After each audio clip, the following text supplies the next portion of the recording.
Benign lesions of myometrium, especially the fibroids beta, the most common benign lesion of the myometrium, done with the endometrium. So fibroids, by definition, they are benign, well demarcated, firm, whorled tumor of the uterine smooth muscle, termed as leiomyoma.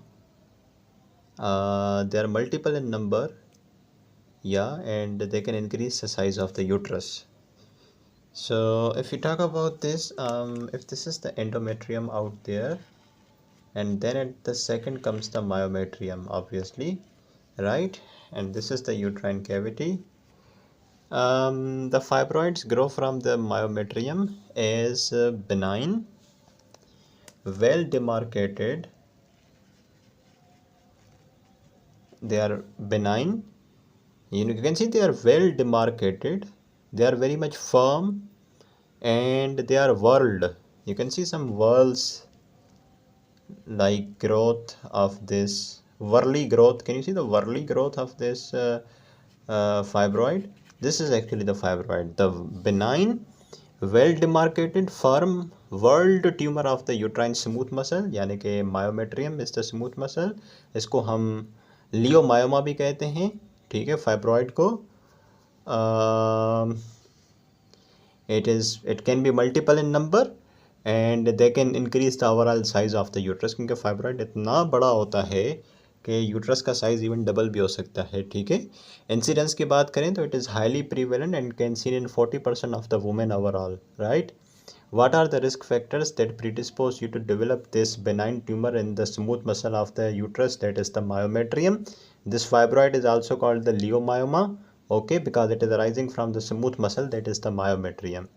अगर आप नल्ली पेरस हो, ठीक है, so you can develop nulli parous women who are, you know, we can say, yeah, who haven't conceived yet, right? That means they are null, so nulli parous. So obese women as well, and the family history of the African descent. If you belong to African descents and you are obese, nulliparous, haven't conceived yet, so you can develop this big boy in the myometrium, that is the fibroid or the leiomyoma, okay. If we have a look at the classification of the fibroids, then according to location there are three classifications, right, of the fibroid. But before I tell you the three classifications of fibroid, you need to know that fibroids can arise separately from the uterus, especially in the broad ligament. That's very interesting news. ये आपने जो ऊपर fibroid देखा, ये तो uterus में मौजूद था मायोमेट्रियम के अंदर, लेकिन कभी कभार फाइब्रॉइड जो है यूट्रस से बाहर भी देखने को मिल सकता है, खास करके कहाँ पे, ब्रॉड लिगामेंट में, ठीक है. तीन तरह के होते हैं बेटा फाइब्रॉइड्स. एक होते हैं इंट्राम्यूरल फाइब्रॉइड, एक होते हैं, सॉरी, चार तरह के, एक इंट्राम्यूरल फाइब्रॉइड, एक सब मिकोजल फाइब्रॉइड, एक सब सीरोजल फाइब्रॉइड और एक cervical fibroid. I will surely attach the picture of all these at the end of the lecture. One is the intramural fibroid जो कि ल्यूमन में मौजूद होता है, ठीक है, और एक सब मिकोजल फाइब्रॉइड जो कि मिकोजा के अंदर होता है, एक सब सीरोजल फाइब्रॉइड जो कि सीरोसा के नीचे होता है, एक होता है सर्वाइकल फाइब्रॉइड जो कि सर्विक्स में मौजूद होता है, ठीक है. I can't show you the picture here currently right now, but I'll surely attach the picture at the end of the lecture. Intramural fibroid जो कि ल्यूमन में मौजूद हो. आप यहाँ से भी देख सकते हैं कि ये ल्यूमन में आ रहा है ना बेटा. So this is the intramural fibroid. अगर यही जो है मिकोजा के अंदर मौजूद होता तो उसको हम कहते हैं मिकोजा में, या उसके नीचे होता तो सब मिकोजल फाइब्रॉइड. और अगर मिकोजा से भी बहुत नीचे सीरोजा के नीचे होता तो उसको हम कहते हैं सब सीरोजल फाइब्रॉइड, ठीक है. सो present in the lumen is called the intramural fibroid. Presenting in the mucosa or just below the mucosa, that is the submucosal fibroid. Present below the serosa, it is called subserosal fibroid, and present in the cervix is called cervical fibroid. I'll show you the picture, don't worry. So myometrium में तो ये हो ही सकते हैं बेटा, या तो intramural या सब मिकोजल या सब सीरोजल या cervical.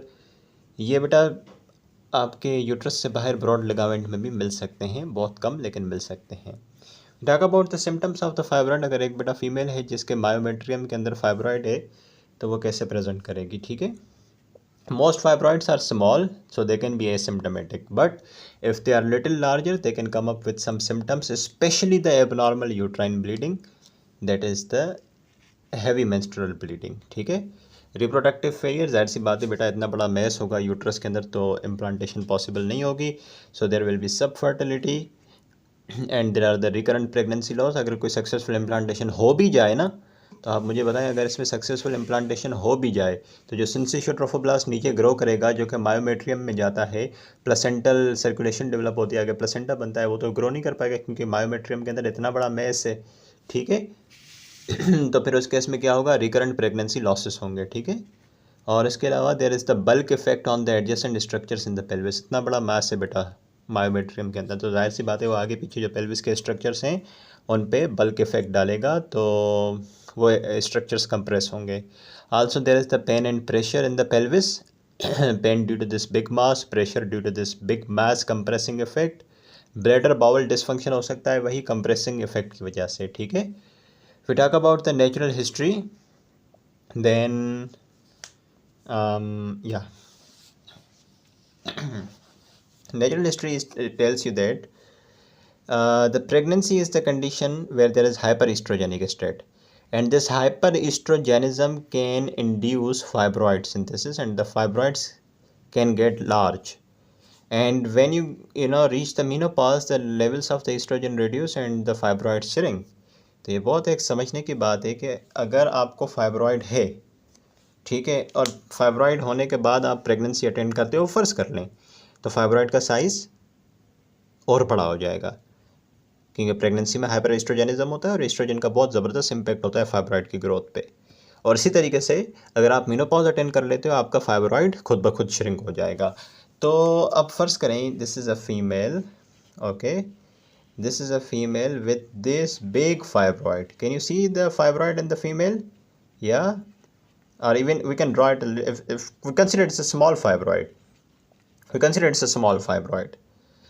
So if she is, let's suppose, 49-year-old, and 2 years later or a year later 50 years, and then 52 years, and obviously 55 years, so she will reach the menopause and her estrogen will go down. And what do you think, what is going to happen with the small fibroid of this post-menopausal woman? ये shrink हो जाएगा खुद ब खुद, ठीक है।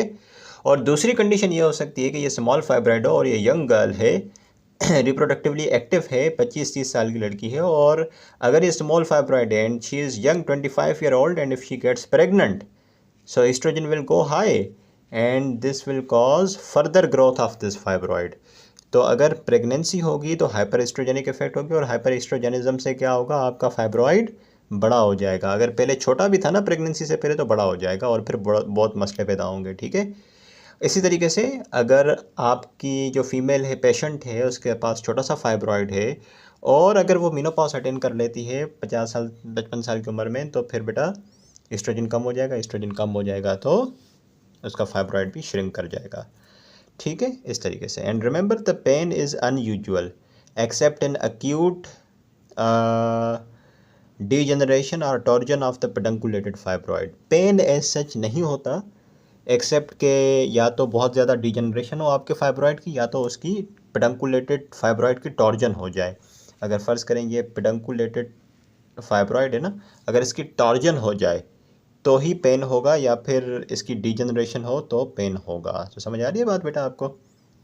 दो चीज़ें मैंने आपको समझाई। एक बात तो ये, अगर आपको फाइब्रॉइड है और अगर आप प्रेग्नेंट हो जाते हो, अगर प्रेग्नेंट हो जाओगे तो जाहिर सी बात है एस्ट्रोजन हाई हो जाएगा और एस्ट्रोजन का इस पर डायरेक्ट इफेक्ट होता है, और जाहिर सी बात है फाइब्रॉइड इनलार्ज हो जाएगा। अगर आपको फाइब्रॉइड है और आपने अगर मेनोपॉज अटेंड कर लिया तो एस्ट्रोजन गिर जाएगा, एस्ट्रोजन गिर जाएगा तो ये फाइब्रॉइड भी श्रिंक कर जाएगा, ठीक है।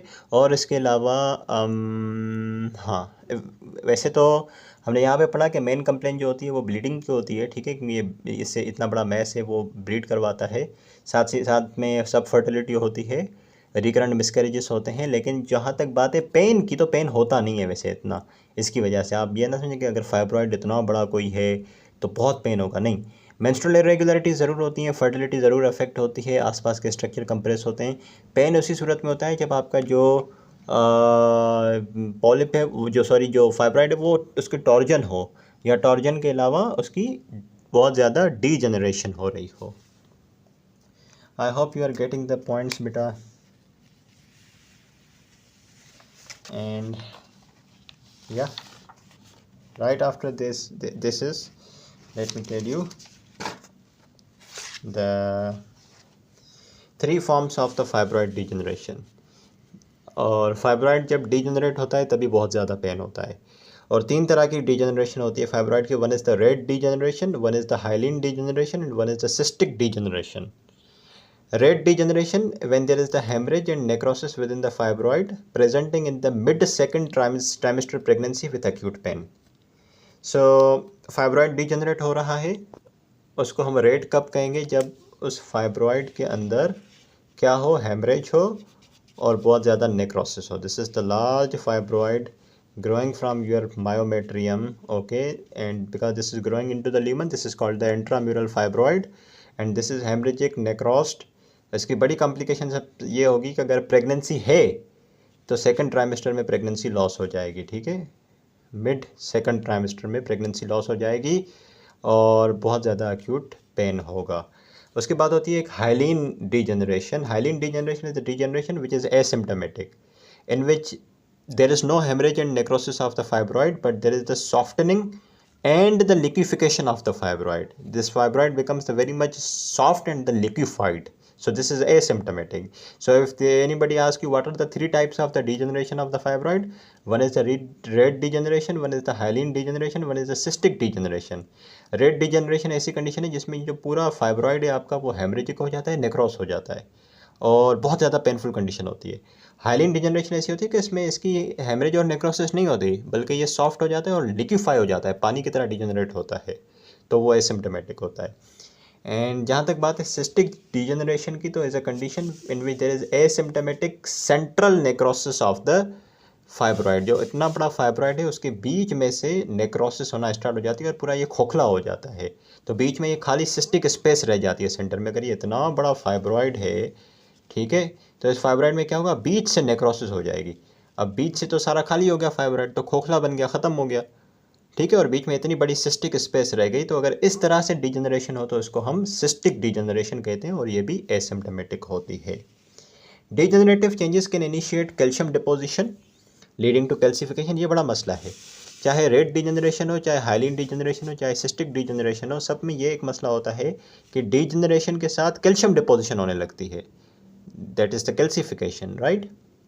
And rarely malignant or sacromatous degeneration occur and most commonly during the postmenopausal period, right? तो कहने का मकसद ये है बेटा कि 3 तरह की डिजनरेशन होती है. एक होती है रेड, एक होती है हाइलिन, एक होती है सिस्टिक. रेड डिजनरेशन जिसमें हेमरेजिक और नेक्रोसिस होती है, और हेमरेजिक नेक्रोसिस तो होती है और वो बहुत पेनफुल होती है, एक्यूट पेन होता है.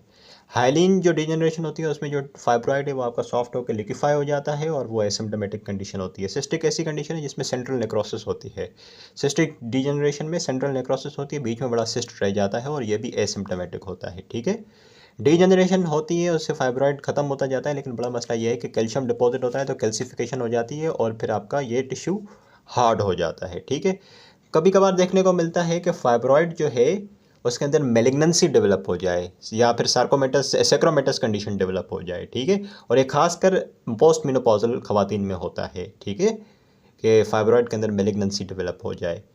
Will talk about this in detail, right? So या the removal of the submucosal fibroid can enhance fertility. However, effectiveness of removing other types of fibroids is less clear and risks the hysterectomy because of the significant intraoperative bleeding. Thus, these fibroids should only be removed if symptomatic or causing infertility. I hope you got this last point. 3-4 types बताई थी मैंने बेटा, मैंने आपको fibroid के, एक intramural, एक submucosal, एक सबसीरोजल और एक सर्वाइकल. इन 4 में से एक टाइप है सिर्फ सबम्यूकोजल, जो कि आप अगर सर्जिकली रिमूव कर देंगे तो वो बड़ी आसानी से सर्जिकली रिमूव हो जाएगा और आपकी फर्टिलिटी भी वापस आ जाएगी.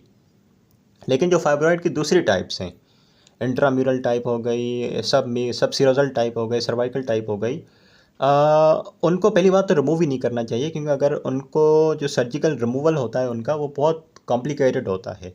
अगर आप सर्जरी करके सबसीरोजल फाइब्रॉइड को रिमूव करने की कोशिश करेंगे तो बहुत ज़्यादा ब्लीडिंग होती है इंट्रा ऑपरेटिव और फिर बहुत सारी कॉम्प्लिकेशंस हो सकती हैं. इसलिए सब म्यूकोजल फाइब्रॉइड तो बड़ा सक्सेसफुल है, सब म्यूकोजल फाइब्रॉइड बड़ा आसानी से रिमूव भी हो जाता है और उसके बाद फर्टिलिटी भी वापस आ जाती है। लेकिन जो दूसरे फाइब्रॉइड हैं उनको तभी रिमूव करना चाहिए जब वो बहुत ज़्यादा सिम्टमेटिक हो और इनफर्टिलिटी करा रहे हों। अगर दूसरे फाइब्रॉइड एसिम्टमेटिक हैं तो प्लीज़ उनको रिमूव ना करें, क्योंकि उनकी सर्जरी बहुत कॉम्प्लिकेटेड होती है और it can be very lethal and can cause intra operative bleeding, right. And due to fibroid postpartum haemorrhage can occur due to insufficient uterine contraction. पहली बात तो प्रेगनेंसी फेल हो जाती है, अगर हो भी तो पोस्टपार्टम हेमरेज करा देती है। So I hope you are clear with everything बेटा। I think this is an easy topic, but it's still interesting. We'll now talk about the examination findings of uterine fibroids.